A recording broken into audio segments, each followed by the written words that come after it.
네, 대선이 9일 앞으로 다가왔죠. 이제 종반을 향하고 있는데요. 황금 연휴가 시작되면서 후보들 모두 휴일 유세에 총력을 기울이고 있습니다. 대선 전국 진단해 보도록 하겠습니다. 이상일 아젠다 센터 대표 그리고 이종훈 정치평론가 모셨습니다. 네, 두 분.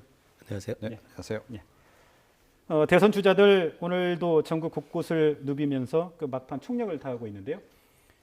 이번 주는 5월 4일과 5일에 치러지는 사전 투표 전의 마지막 휴일이죠. 네, 그렇습니다. 그런데 최근에 가장 중요한 그 변화 상황을 보면 양강 구도가 일단 무너진 것으로 이렇게 그 관측이 되는데요. 네. 아무래도 후보들에게 굉장히 중요한 한 주가 되겠죠. 예, 그렇습니다. 그러니까 사실은 이제 지난주 한 주가 굉장히 중요할 수밖에 없었던 것이, 그러니까 뭐 이 조금 전에 말씀하신 사전 투표도 있지만요. 예. 그리고 여론조사 공표가 이제 금지가 됩니다.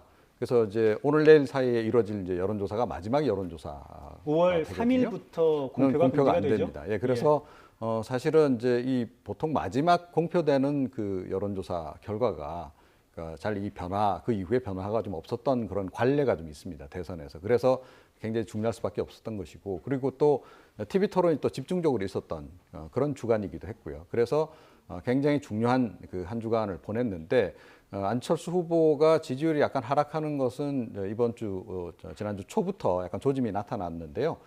그런데 TV 토론이 진행이 되면서 오히려 추세적으로 볼 때는 그 이후에 나오는 계속 여론조사 결과 최근까지 나오는 것을 보게 되면 안철수 후보가 그 지지율 하락세를 지금 잘 그 방어를 못하고 있는 그런 그 모습을 지금 일단 보이고 있습니다. 예. 후보들이 휴일을 맞아서 뭐 총력전을 펼치고 있는데요. 문재인 후보는 어제 호남을 누볐고요. 오늘은 충청과 수도권에 집중하고 있더군요.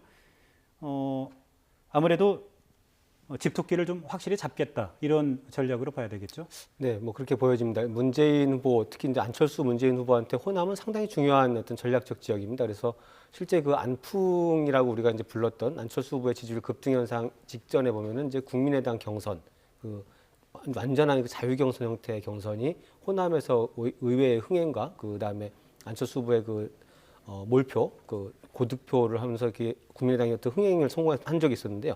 예. 이런 부분들 이후에 이제 결과적으로 호남이 문재인 안철수 후보 중에 어느 쪽 선택할 것이냐 이 부분에 대해서 이게 전국적인 표심에 미치는 영향도 굉장히 크다고 보여졌고, 두 후보 입장에서는 이제 양보할 수 없는 텃밭의 어떤 싸움이기 때문에 아마 사전 투표를 앞두고 그 호남 지역 표 공략에 집중하는 행보를 보이면서 이제 그 수도권 점차 이제 확산시켜가는 그런 전략을 세우고 있는 것으로 보이는데요. 어느 후보들이든지 간에 지금 이제 아마 이번 주말에는 본인들이 가장 그 득표 전략, 왜냐하면 사전 투표라는 것이 아무래도 좀 선거에 관심이 좀 많고 높고 이런 분들이 지금 사전 투표에 적극 참여할 가능성이 있기 때문에 이런 부분들을 좀 공략하는 그런 행보 전략을 짜고 있는 게 아닌가 보여집니다. 예. 최근에 호남 지역 지지율의 변화가 심상치가 않죠. 네. 대선 전 그 초반만 해도 문재인, 안철수 두 후보에게 좀 고르게 그 표심이 분산된 것 같았는데 최근에 지지율 변화를 보면 문재인 후보 쪽으로 좀 기울고 있다.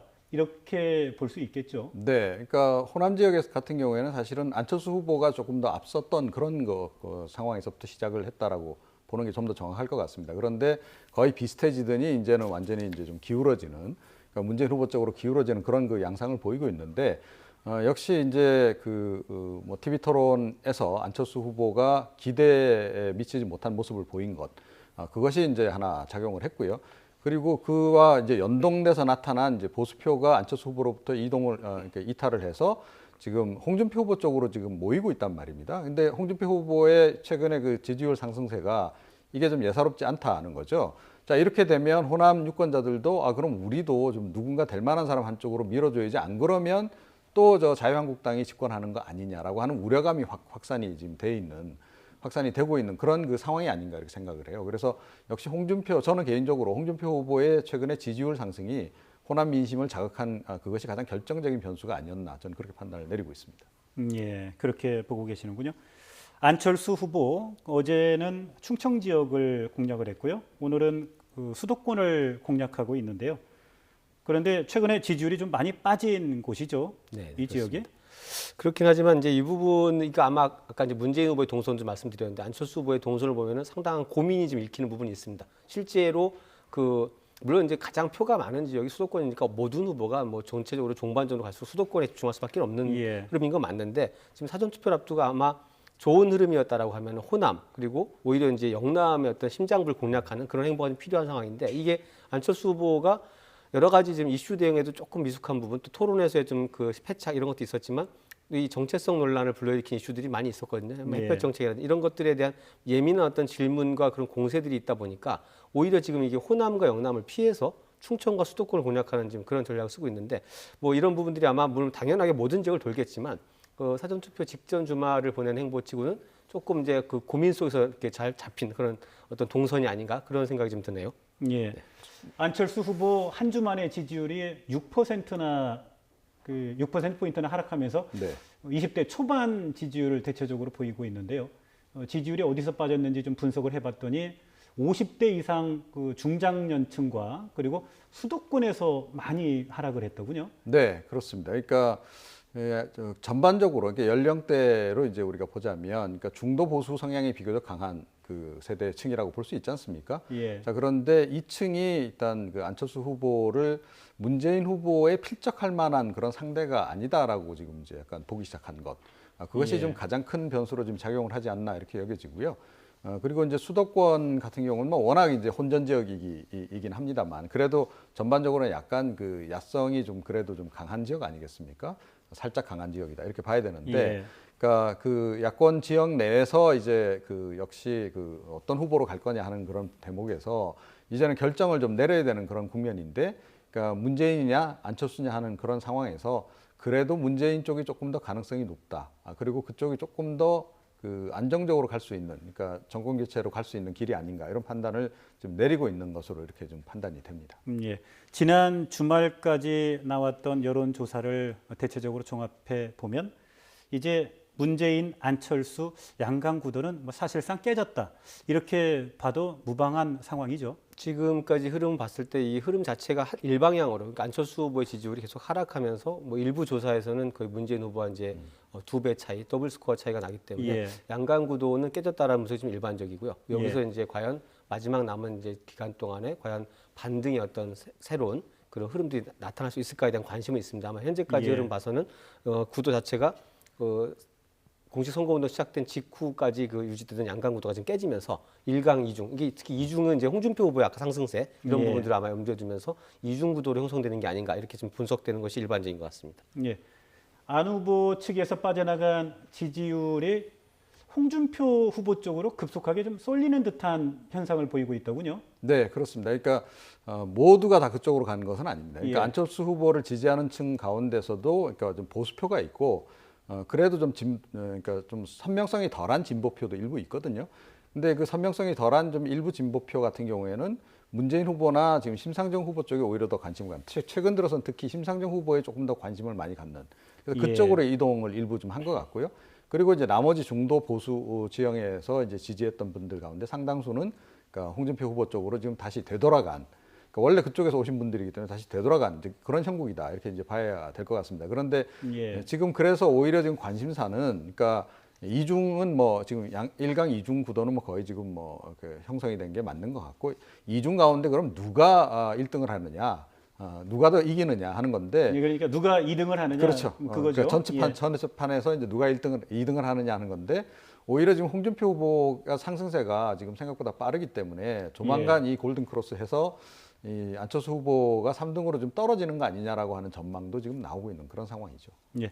그 누가 2등이 될 것 같습니까? 이게 선거라는 게 보수 여론의 어떤 추이를 보면 흐름이라는 게 있습니다. 물론 이제 흐름은 변화가 있기 때문에 뭐 한 예. 방향으로만 계속 가진 않습니다만 좀 기억을 조금 되돌려 보시면 안철수 후보의 지지율이 상승세를 타던 국면을 보면 한 일주일 열흘 사이에 급속하게 상승하면서 그때 양강구도까지 갖췄었는데 예. 이런 흐름들이 있기 때문에 지금 흐름은 어쨌든 이제 안철수 후보의 지지율이 하락 국면이 뚜렷하게 나타나고 있고, 특히 또 거기에 대한 뭐 반대로 홍준표 후보 자유한국당 지지율이 계속 오르고 있는 상황이기 때문에 이런 흐름에서 커다란 변수가 없다면, 왜냐하면 이게 자유한국당과 홍준표 후보의 경우에는 과거에 상당히 강력했던 보수층을 등에 두고 있습니다. 물론 이제 이게 탄핵 대선이고 여러 가지 보수 정권에 대한 실망감 때문에 보수층이 과거처럼 강력하게 보수 후보를 단일하게 지지해 주진 않지만, 그러나 상당하게 결과적으로 이제 중도라는 진영에 대한 어떤 기대감이 사라졌을 때 보수층의 결집 가능성이 상당히 크거든요. 이렇게 보면은 좀 더 추가 상승할 여력이 굉장히 있다라고 보여지는 부분이 있습니다. 그렇기 때문에 이런 흐름이 만약에 크다는 변수가 없다라고 하면은 오히려 그 2위 후보의 골든 크로스 현상이 나타날 가능성이 많다라는 관측이 많이 나오는 편입니다. 지금. 예. 누가 2등이 될 것이냐 하는 네. 부분에 대해서 두 분 평론가께서 전망이 대충 그 동일하다는 그 생각이 드는군요. 문재인 후보와 안철수 후보가 최근에 그 차기 정부 구상 방안을 두고 굉장히 좀 신경전을 벌이고 있죠. 네, 그렇습니다. 그러니까 문재인 후보가 이제 통합정부론을 이제 내놨고 안철수 후보는 이제 공동정부론을 내놨습니다. 약간 뭐 다른 것 같기도 하고 같은 것 같기도 하고 지금 그렇긴 한데 예. 서로가 생각하는 그 공동정부 또는 통합의 대상, 공동정부를 구성할 그 대상에는 좀 차이가 있는 것 같아요. 그러니까 문재인 후보 같은 경우에는 그러니까 이른바 적폐 세력을 제외한 그러니까 정의당과 뭐 국민의당까지는 포괄한 이렇게 예. 해서 지금 통합정부를 구성하겠다 이런 생각을 좀 가지고 있는 거고요. 안철수 후보 같은 경우에는 그보다는 범위가 조금 넓은 것 같아요. 그래서 자유한국당 내에서도 이른바 비박계까지는 이제 그 함께 정부를 할 수 있다. 그리고 오히려 지금 이제 문재인 후보를 지지하는 핵심 그 친노 친문은 약간 그러니까 그 패권 세력으로 약간 배제할 그런 움직임을 보이고 있습니다. 예. 그리고 이제 그 정부를 구성하는 방식에서도 약간 지금 차이점을 좀 보이고 있죠. 그래서 예. 지금 문재인 후보 같은 경우에는 내각 구성하는 과정에서 뭐 국민 추천제 이런 걸 해서 이제 내각을 구성하겠다라고 얘기를 하고 있고 안철수 후보 같은 경우에는 이제 책임 총리 중심으로 가는데 책임 총리는 국회에서 이제 추천을 해주면 이제 일단 수용하겠다라는 의사를 지금 피력하고 있는 이제 그런 그 상황입니다. 예. 안철수 후보는 공동정부라는 네. 용어를 쓰고 있고요. 또 문재인 후보는 통합정부라는 그 용어를 쓰고 있는데 비슷한 것 같으면서도 일단 누가 구성되느냐, 누구를 포괄하느냐라는 부분에서 좀 다른 거죠. 그렇죠. 예. 문재인 후보는 선명하게 일단은 진보, 그다음에 과거 야권을 중심으로 1차적인 연대가 가능하고 그 이후에 아마 밝히지 않았습니다만 아마 예. 탄핵이나 이런 부분에 대해서 이제 소위 말하는 적폐 세력이라고 규정 지을 수 있는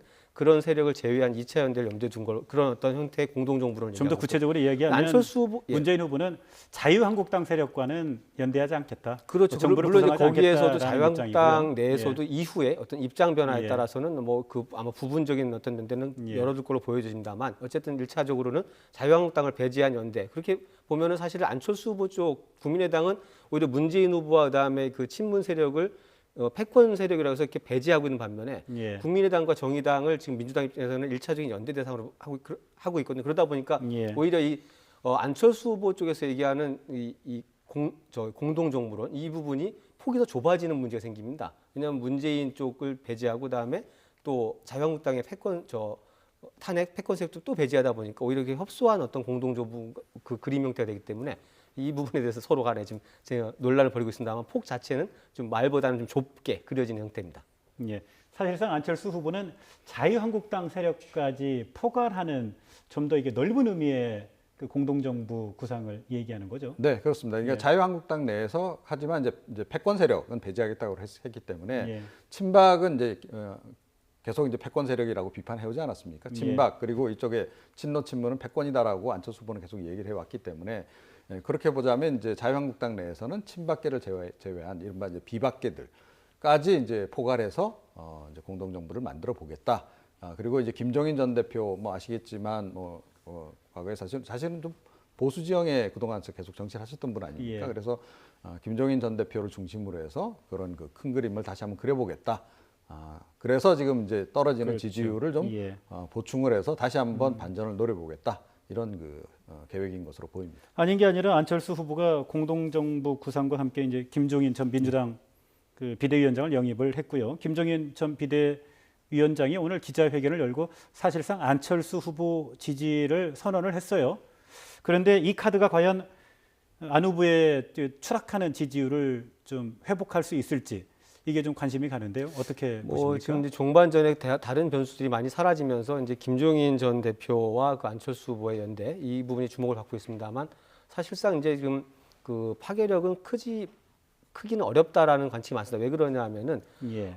일단 그 명분 문제가 좀 하나 있는데 김종인 전 대표가 탈당 이후에 만약에 지속적으로 본인이 출마나 이런 것들을 고려하지 않고 그런 어떤 이제 합리적인 세력의 연대를 위한 노력을 계속 해와서 그것이 어떤 알맹이가 있다라고 하면은 안철수 후보와 이런 형태의 연대가 됐을 때 구체적인 것들이 지금 발생할 수 있죠. 그래서 이거 지금 시너지 효과가 있을 수 있는데 그런 부분들이 없었고요. 그다음에 안철수 후보도 마찬가지로 본인이 지지율이 급등한 상황에서 올라갔을 때 이런 것들을 좀 문을 열어서 제 세력과의 통합을 많이 추진했다라고 하면 굉장히 큰 시너지 효과가 있을 수도 있는데 이런 부분들이 아마 좀 시기를 좀 놓치고 지지율 하락 예. 국면에서 또 선거가 아주 임박해서 하다 보니까 좀 급조된 어떤 그런 뭐 연대 오히려 그런 지지율 회복 그 하락 국면을 막기 위한 그런 어떤 방편이 아니냐 이런 평가가 좀 나오면서 아마 그 파급력이 생각보다는 예. 크지 않을 거다 이런 관측이 좀 많습니다. 예, 뭐 파급력이 크지 않을 것이다 이렇게 전망을 하고 있는데요. 그 이유는 너무나 그 선거에 임박해서 그 그렇죠. 함께 합류한 이런 문제들이 좀 제기가 될 수 있을 맞습니다. 것 같아요. 그러니까 실기한 측면이 예, 이제 왜 이렇게 분명히 늦어졌나요? 있는 거죠. 그러니까 그게 이제 김종인 전 대표의 책임이 일부 있고요. 그러니까 본인이 직접 레이스를 뛰려고 했던 거 아닙니까 한동안. 예. 그래서 이제 그게 좀 지체됐던 측면도 있고 그 반면에 또 그 안철수 후보 측에서도 좀 김종인 전 대표를 끌어들이기 위한 이른바 제3지대에서 활동하고 있는 김종인 전 대표도 있지만 정무찬 전 총리라든가 또 홍석현 전 회장이라든가 이런 분들이 제3지대에서 막 활동을 본격적으로 하려고 하던 그 시점에 사실은 좀 더 적극적으로 나서서 제3지대 쪽 그 세력을 좀 업으려고 하는 그런 그 영입 노력이 좀 필요했는데 그때는 사실은 그런 노력을 별로 안 기울였다는 거고요. 특히 예. 조금 전에 말씀하셨듯이 지지율이 급등하니까 본인 원래 생각했던 대로 양강구도로 이제 이거 완성이 됐다. 이게 그러니까 다시는 흔들리지 않을 거다라고 하는 확신을 가진 것 같아요. 그런데 예. 물고기들이 쫙 모였을 때 사실은 그물을 딱 쳐서 더 이상 못 빠져나가게 이렇게 만드는 이게 이제 어떻게 보면 정치 구도거든요. 그러니까 약간 예. 정치공학적이다라고 하는 그런 논란은 좀 있겠으나 그 비난 여론이 좀 있더라도 그렇게 그물망을 예. 팍 치는 것이 필요했는데 그 그물망을 이제서야 이제 막 물고기들이 한 절반 이상 빠져나간 상태에서 그물망을 치기 때문에 이게 별로 효과는 좀 없을 것이다. 이렇게 예. 보는 게 정확할 것 같습니다. 홍준표 후보 어제 아들 결혼식이 있었는데 결혼식에 참석도 하지 않고요. 그 유세 일정을 진행을 했고요. 또 최근에는 촛불 시위나 그 세월호 문제 같은 것들을 언급을 하면서 좌파, 우파 일종의 이념 프레임을 계속적으로 좀 강조하고 있지 네, 않습니까? 그렇습니다. 뭐 자유한국당과 홍준표 후보는 지금 이제 많은 국민들이 보시기에 조금 과도하게 보수적인 그 강성 보수로 또 치닫는 게 아니라 이런 평가들이 나오고 있지만 그러나 사실상 그 지지율이 굉장한 폭으로 무너져서 지지 기반이 무너진 상황에서 선거 레이스에 들어왔었고요. 그 속에서 초반에 특히 이제 안철수 후보 현상에 가리면서 보수층 자체가 오히려 기대를 중도 진영 옮겨갈 정도로 이렇게 위기였기 때문에 예. 아마 이렇게 조금 강경한 기조의 그 특히 그 보수 노선을 명확하게 표방하면서 나름대로 이게 지지층의 결집을 노리고 있는데 지금 최근에 이제 이런 이게 보수와 진보의 대결, 특히 진보 성향의 민주당 문재인 후보가 집권 가능성이 높아지면서 이런 어떤 대결 구도가 다시 좀 살아나는 분위기가 있고 그러면서 예. 이런 홍준표 후보의 어떤 이제 프레임 전략, 좌우의 대결 구도 이런 것들이 일정 부분 보수층 결집을 좀 이뤄내고 있는 것도 현상적으로는 맞는 것 같습니다. 예. 바른정당 유승민 후보 지난주 참 그 곤란한 상황을 좀 맞았는데요. 네, 이은재 의원이 탈당을 했어요. 그렇죠. 네. 또 추가 탈당이 있을 것인가 하는 게 관심인데 아직은 그런 움직임은 없는 것 같죠. 네, 근데 뭐 추가 탈당하고 안 하고의 문제가 아니고, 그러니까 당내 이제 그 있는 국회의원들이 함께 다 좀 같이 뛰어줘도 지금 이기기가 힘든 예. 그런 상황인데, 그러니까 손을 사실상 지금 놓고 있는 것이 지금 가장 큰 문제죠. 근데 지난주 같은 경우에는 이제 그 나머지 대부분의 이제 의원들이 단일화를 하지 않으면 안 되는 상황이 아니냐. 그러니까 이런 지지율이 이렇게 낮은 상황에서 끝까지 이렇게 완주한다는 것이 무슨 의미가 있느냐라고 하는 이제 문제 제기를 했던 것이고, 조금 전에 말씀드렸듯이 그러니까 지난주가 이제 굉장히 중요한 시기일 수밖에 없지 않습니까? 그리고 이제 오늘 당장 조금 전에 이제 보도도 나왔지만 투표용지 인쇄에 들어가기 전에 단일화를 하더라도 해야 이게 이제 효과를 극대화할 수 있기 때문에 이제 사실은 단일화 압박을 마지막으로 이제 한 거죠.